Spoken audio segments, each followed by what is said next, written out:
Ramai di antara anak-anak bajau laut terperangkap dalam kitaran kejam tanpa kewarganegaraan dari generasi ke generasi. Di beberapa sisi, mereka tetap mempunyai hak untuk bersuara.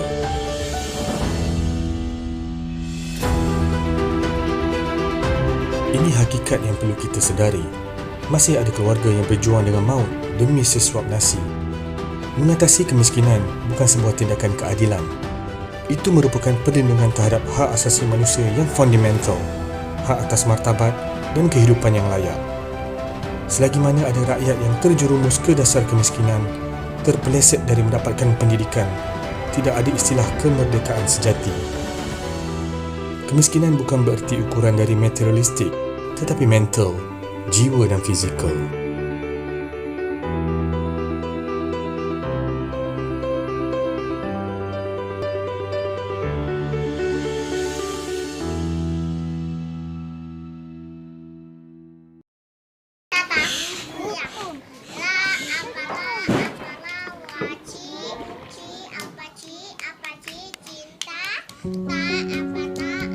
Pulau Tatagan, salah satu dari 8 buah pulau yang berada dalam gugusan Taman Laut Tun Sakaran. Untuk melihat dan merasai sendiri perihal etnik nomad yang dilabel tanpa kewarganegaraan ini, saya mendekati keluarga besar Saman yang telah mengabdikan dirinya kepada hamparan lautan lebih 45 tahun lamanya. Mereka dilabel nomad atau stateless di tanah air yang telah dianggap sebagai tanah tumpahnya. Menjadi tuan yang miskin di tanah yang kaya sungguh ironi bagi etnik ini. Lebih parah, segelintir dari meja pemerintah menggeroti sambil membiarkan mereka tetap miskin dan bodoh.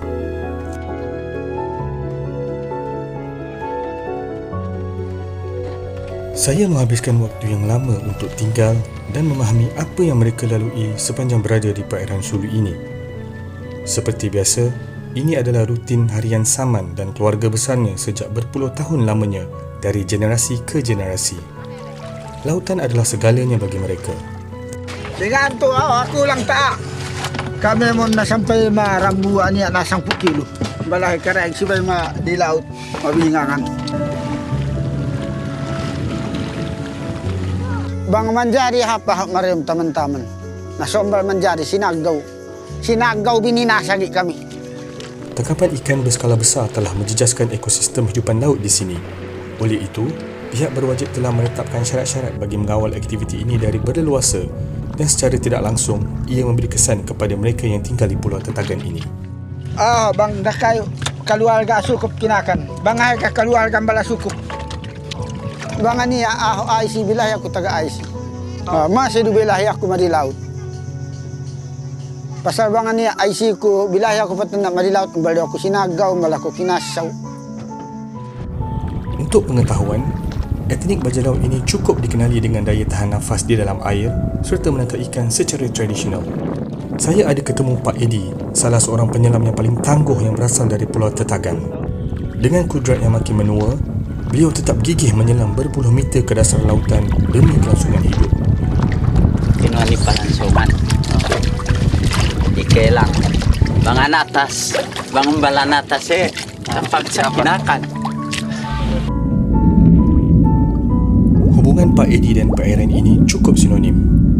Beliau mampu menyelam di kedalaman lebih dari 10 meter dan mampu menahan nafas lebih dari 5 minit. Ini sesuatu yang biasa bagi mereka yang sedari kecil telah dididik dengan sedemikian rupa. Inilah kebolehan yang dimiliki oleh orang-orang bajau laut yang patut kita pelihara dan melestarikan budaya mereka.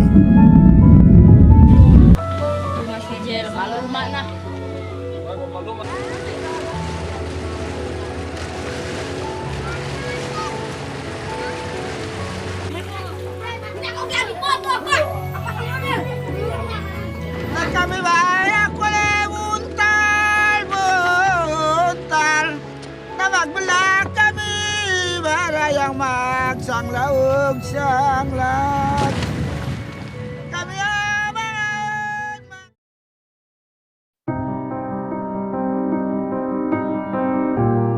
Perjalanan saya menjelajahi Pulau Tatagan ini diteruskan selepas mendapat keizinan dari pihak Sabah Park. Bagi yang belum mengenali Pulau Tatagan, inilah pulau yang menjadi jajahan Malaysia berpuluh tahun lamanya. Pulau yang menjadi suka duka bagi mereka yang tinggal di sini, terutamanya bagi etnik bajau laut yang dinafikan hak kewarganegaraannya.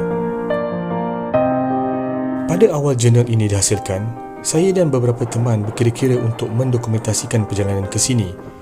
Ini kerana saya telah diberitahu bahawa pulau ini ditutup untuk penerimaan orang luar atas sebab-sebab yang tertentu. Namun, itu tidak sama sekali menjadi halangan buat saya untuk meneruskan jurnal ini. Pulau Tetagan ini didiami kira-kira 300 buah keluarga yang rata-rata tinggal serba daif dan kekurangan. Komuniti ini hanya bergantung sumber pendapatan daripada hasil menangkap ikan secara kecil-kecilan.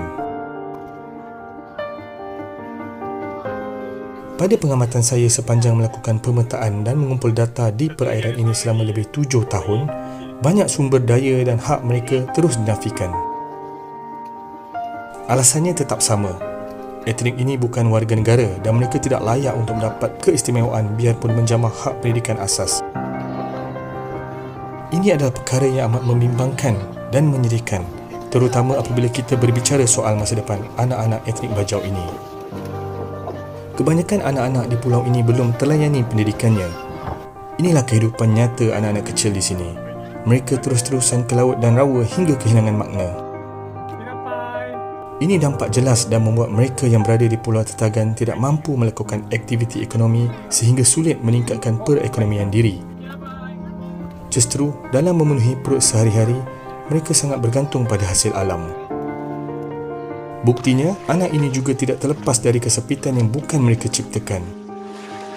Walau apa pun yang terjadi, bagi anak-anak di sini selalu disyukuri apa adanya. Mereka masih lagi percaya bahawa pendidikan yang diimpikan pasti akan hadir kelak.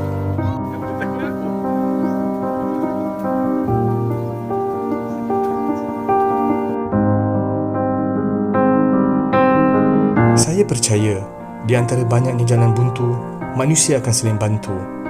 Bumi dan langit, hutan dan rawa, gunung dan laut adalah sekolah yang terbaik yang mengajari kita lebih dari yang dapat kita pelajari daripada buku.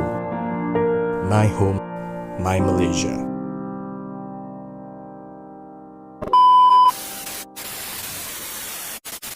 Nama kau siapa? Helmi. Oh, mau bawa aku ke mana? Ke sana boleh? Boleh. Boleh? RM10? 10, ya. Boleh. RM5 kalau RM5 beras. RM10 lah. Aku bagi kau RM10. Ya, Boleh. boleh. Jangan goyang. Tapi tak dalam. Tenggelam.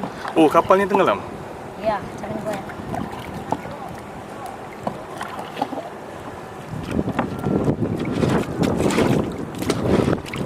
Oh. Umurnya berapa? Hah? Umurnya berapa? Dah tahu.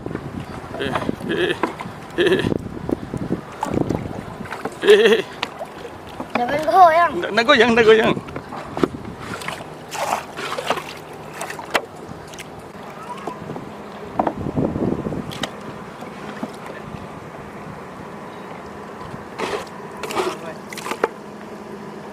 Sekejap, sekejap.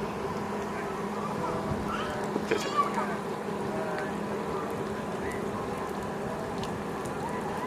Kalau bawa aku ke situ boleh? Okey. Itu ada lagi tu. Itu siapa? Abang jangan bagi banyak duit itu. Tak apa, tak apa. Banyak duit abang. Tak apa, tak apa. Jangan bagi banyak duit kan tidak ada di kangen mak tarik. Oh, Tidak ada.